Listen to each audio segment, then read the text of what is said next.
Hello food lovers, welcome back to my channel. మళ్ళీ ఒక simple and easy రెసిపీతో వచ్చేసానండి.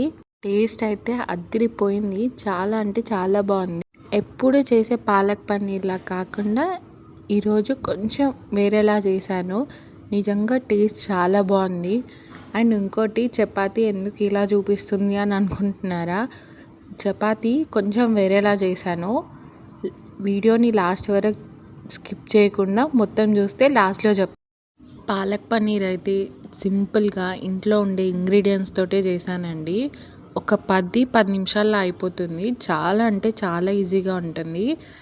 ఈ రెసిపీని రోటీతో కానీ, చపాతీతో కానీ, జీరా రైస్తో కానీ, నార్మల్గా వైట్ రైస్తో కానీ తింటే మాత్రం టేస్ట్ చాలా అంటే చాలా బాగుంటుంది.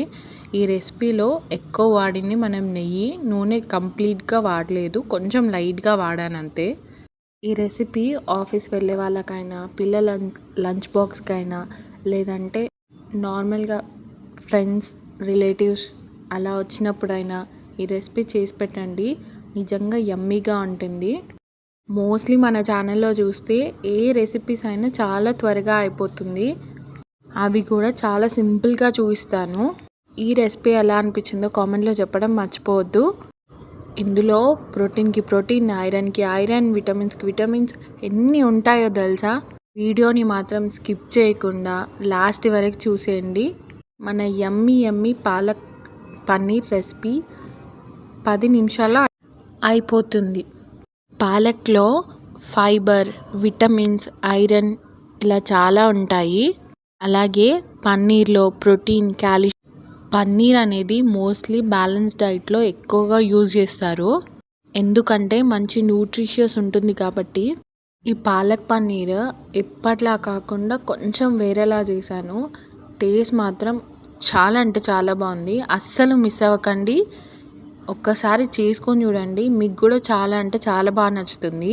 ఇందులో మనం మోస్ట్లీ వాడింది బఠానీ అండ్ మసాలా. దానివల్లనే టేస్ట్ ఇంకా చాలా బాగా వచ్చింది. అండ్ ఫ్రెష్ క్రీమ్ వేయలేదు. ఒకవేళ మీ దగ్గర ఉంటే అది కూడా యాడ్ చేసుకోవచ్చు. అలాగే నేను ఇందులో టమాటాని యాడ్ చేయలేదు. పాలకూరలో టమాటోని యాడ్ చేస్తే ఏమవుతుందో మీకు కూడా తెలుసు కదా. పాలకూరని ఓవర్గా కుక్ చేయకండి. ఒక 2 to 3 minutes అట్లా కుక్ చేసుకోండి. అప్పుడే టేస్ట్, కలర్, ఫ్లేవర్స్ బెటర్గా ఉంటాయి. అదే చపాతీని ఎందుకు అట్లా చూపించాను అని లాస్ట్లో చెప్తా అన్నా కదా. చపాతీ పిండిలో మొత్తం చపాతీ కలపకుండా కొంచెం జొన్న పిండి కలిపాను. అవి కూడా చపాతీ కూడా మంచిగా స్మూత్గా చాలా బాగా వచ్చాయి. ఈ రెసిపీని చూసారు కదా, చాలా సింపుల్గా అయిపోతుంది. సో ఇప్పుడు మన యమ్మీ పాలక్ పన్నీర్ రెడీ అయిపోతుంది. మీకు ఈ రెసిపీ నచ్చిందా? అయితే like, share, subscribe and thank you for watching. Stay tune.